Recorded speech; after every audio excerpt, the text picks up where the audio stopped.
Hello and welcome to our YouTube channel exam study 9 friends. आज है 1 सितंबर और हम आपके लिए 1 सितंबर के महत्वपूर्ण करंट अफेयर्स लेकर आए हुए हैं।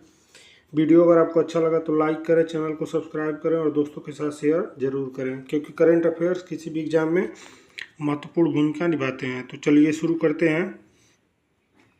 आज का पहला प्रश्न है, अवनी ने पेरिस पैरालंपिक 2024 में गोल्ड मेडल अपने नाम किया, यह किस खेल से जुड़ी है? तो यह शूटिंग से जुड़ी है, यानी ऑप्शन नंबर 20 का राइट आंसर हो जाएगा।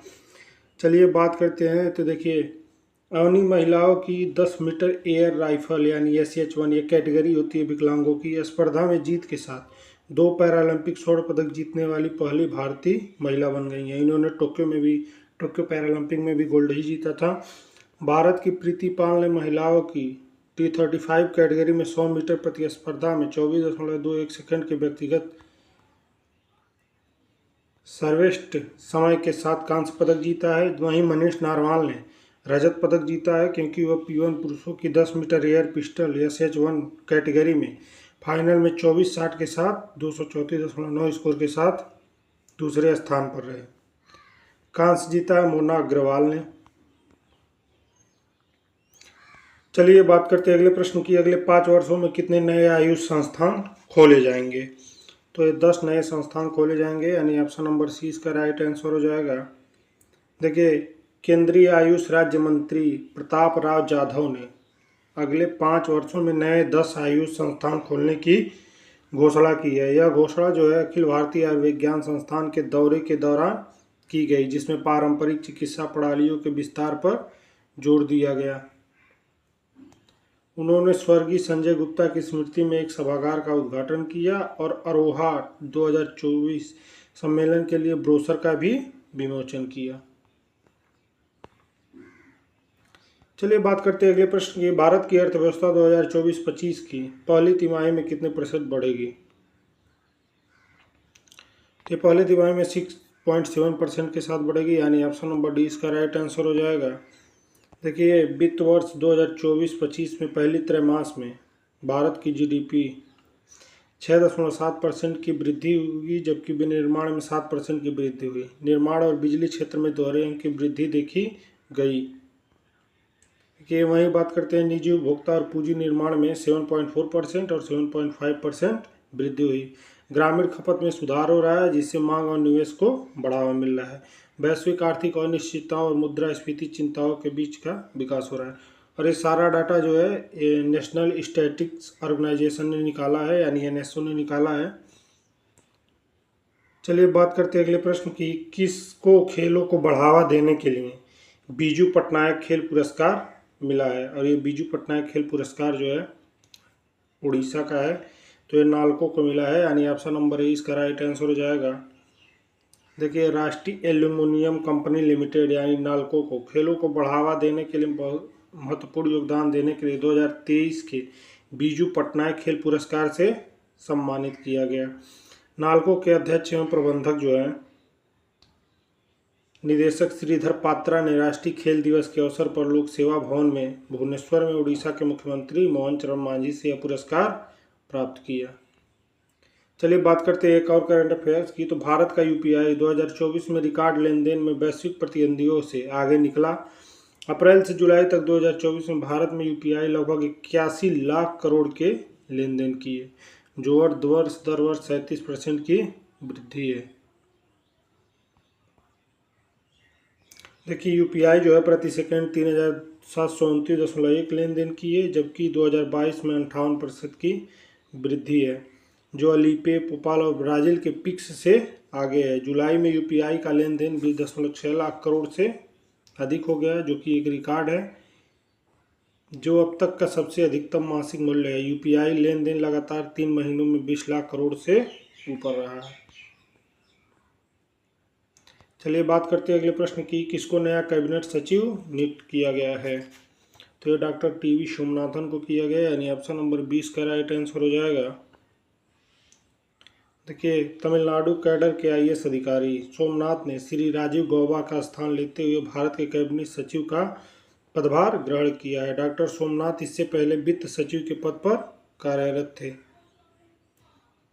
और उन्होंने प्रधानमंत्री कार्यालय, कॉर्पोरेट मामलों के मंत्रालय और विश्व बैंक के प्रमुख भूमिकाएं निभाई हैं।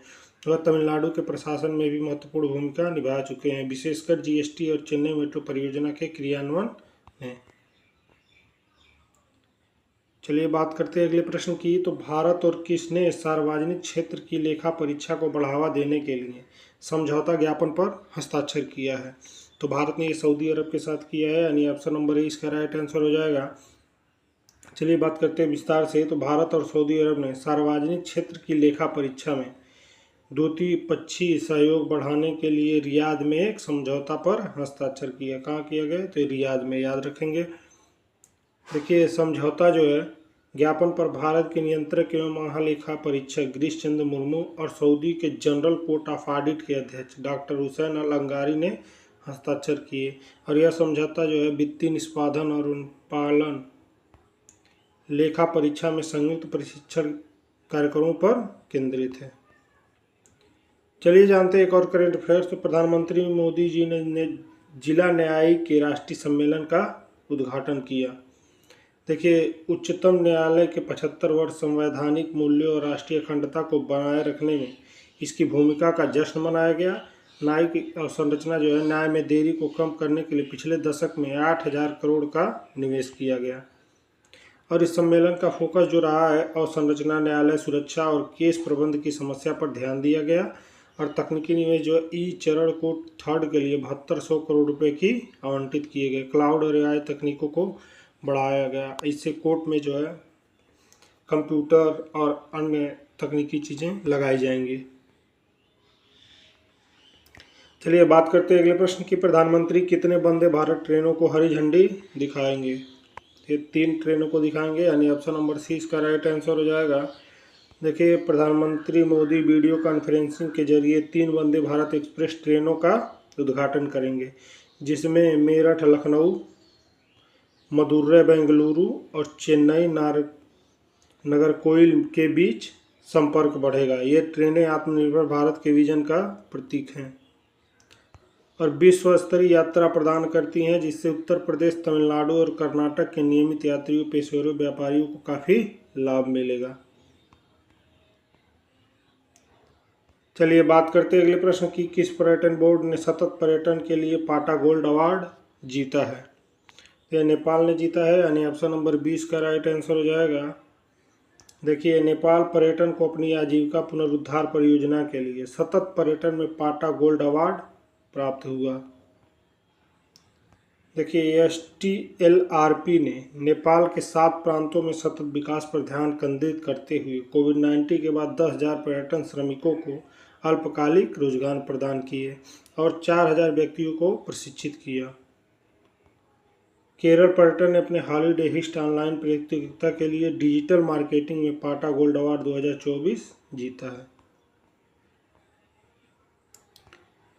चलिए बात करते हैं अगले प्रश्न की। किसने जैसलमेर में 160 मेगावाट सौर क्षमता चालू की है? ये NTPC ने चालू किया है, यानी ऑप्शन नंबर सी इसका राइट आंसर हो जाएगा। देखिए NTPC ने राजस्थान के जैसलमेर में अपनी 320 मेगावाट की भैंसरा सौर परियोजना में से 160 मेगावाट क्षमता चालू कर दिया और यह परियोजना जो है 28 अगस्त 2024 तक चालू हो जाएगी। इस वृद्धि से NTPC की कुल स्थापित क्षमता जो है 76,294 मेगावाट हो जाएगी। इससे पहले नवीनीकरण ऊर्जा पोर्टफोलियो को भी बढ़ेगा। इस परियोजना का प्रबंधन जो है NTPC ग्रीन एनर्जी लिमिटेड की सहायक कंपनी NTPC REL द्वारा किया जाता है।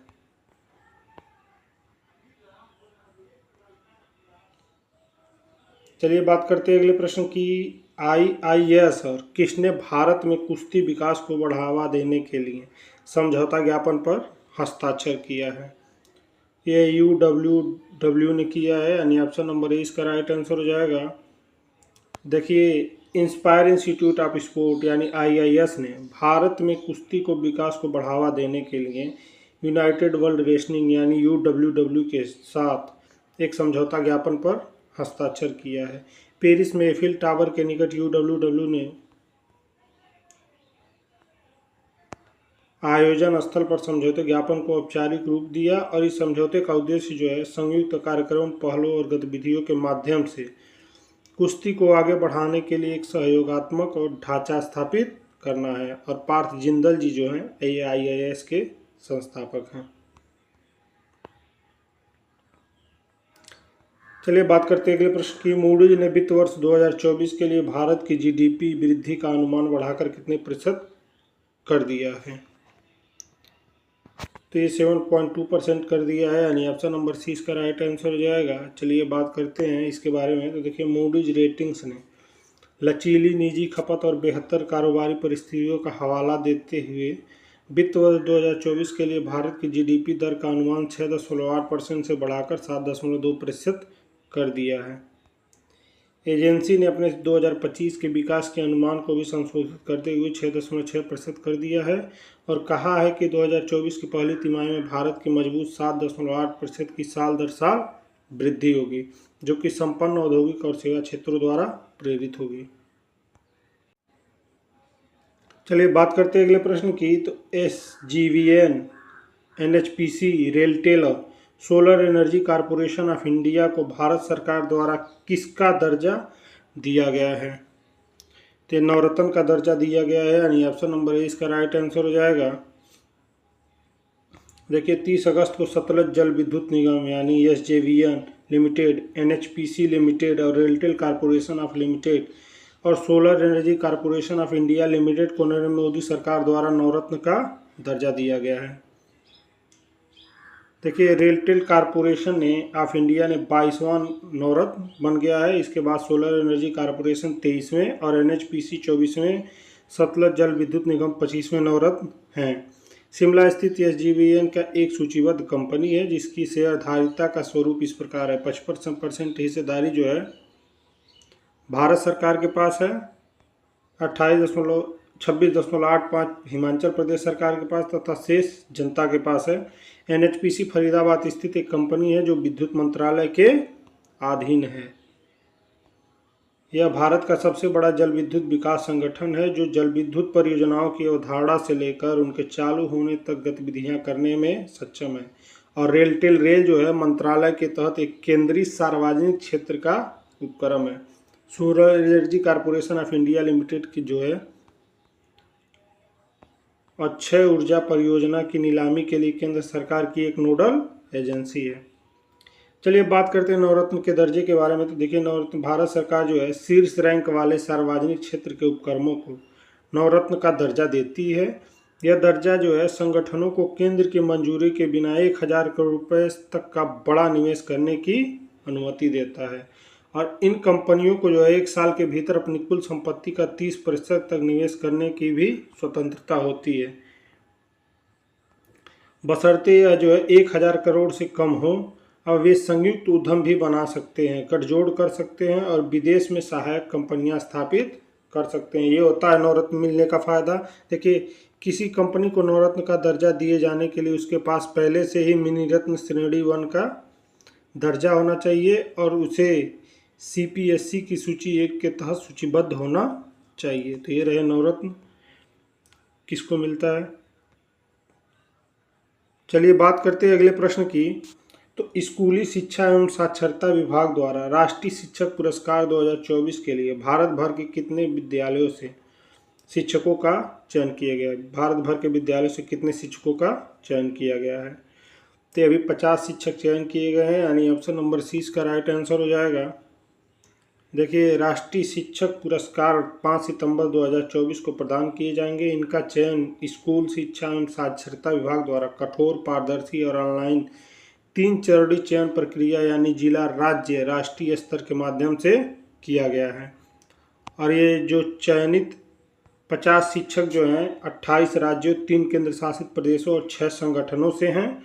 चयनित 50 शिक्षकों में से 34 पुरुष, 16 महिलाएं, 2 दिव्यांग और 1 CWSN के साथ काम करने वाला शिक्षक है। देखिए, इसके अलावा जो है उच्च शिक्षा विभाग के 16 और कौशल विकास उद्यमिता मंत्रालय के 16 शिक्षकों को भी सम्मानित किया जाएगा। 5 सितंबर 2024 को विज्ञान भवन में आयोजित समारोह में 82 शिक्षकों को यह पुरस्कार दिया जाएगा। और देखिए, शिक्षा मंत्रालय का स्कूल शिक्षा एवं साक्षरता विभाग हर साल यानी 5 सितंबर को शिक्षक दिवस पर जो है राष्ट्रीय स्तर का समारोह आयोजित करता है। और जो राष्ट्रीय शिक्षक पुरस्कार उन उत्कृष्ट शिक्षकों को सम्मानित करते हैं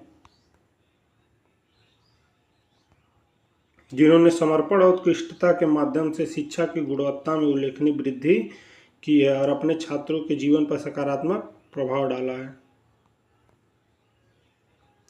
चलिए बात करते हैं अगले करंट अफेयर्स की। तो देखिए, यूपी सरकार की नई सोशल मीडिया नीति। देखिए, उत्तर प्रदेश सरकार ने अपने कार्यक्रमों और उपलब्धियों को बढ़ावा देने के लिए सोशल मीडिया प्रभावशाली लोगों को नियुक्त करने की नीति शुरू की है, जिससे एक्स, फेसबुक, इंस्टाग्राम, यूट्यूब जैसे प्लेटफॉर्म पर उनके अनुयायी की संख्या के आधार पर भुगतान की पेशकश की जाएगी। देखिए, प्रभावशाली व्यक्तियों को भुगतान इस तरह से किया जाएगा। अगर ये आप एक्स पे हैं यानी ट्विटर पे हैं तो 5 लाख रुपए, 4 लाख रुपए फेसबुक पे, 3 लाख इंस्टाग्राम पे और 2 लाख अन्य प्लेटफॉर्म पे, सबसे ज़्यादा तो 8 लाख यूट्यूब पे आपको दिया जाएगा प्रचार करने के लिए। और जो पॉडकास्ट करते हैं उनको 4 लाख रुपए दिया जाएगा। चलिए जानते हैं कुछ और अन्य महत्वपूर्ण करंट अफेयर्स। तो देखिए, डॉक्टर मनसुख मांडविया ने सेवानिवृत्त एथलीटों के लिए रीसेट कार्यक्रम शुरू किया है। बात करते हैं अगले। देखिए, प्रधानमंत्री ने बधवन बंदरगाह का उद्घाटन किया है और भारत का सबसे बड़ा गहरे पानी वाला बंदरगाह है। ये मुंबई में है, बधवन बंदरगाह, याद रखेंगे।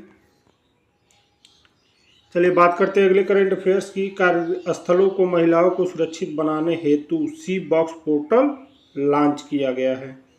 देखिए, प्रदूषण फैलाने वाले वाहनों को चरणबद्ध तरीके से हटाने के लिए सड़क परिवहन एवं राजमार्ग मंत्रालय ने वाहन स्क्रैपिंग नीति शुरू की है, याद रखेंगे। चलिए बात करते हैं एक और करंट अफेयर्स की। तो पीएम मोदी ने महाराष्ट्र में ग्लोबल फिनटेक फेस्ट 2024 को संबोधित किया। तो ये रहे आज के महत्वपूर्ण करंट अफेयर्स। वीडियो अगर आपको अच्छा लगे तो लाइक करें, चैनल को सब्सक्राइब करें और दोस्तों के साथ शेयर करना ना भूलें। धन्यवाद।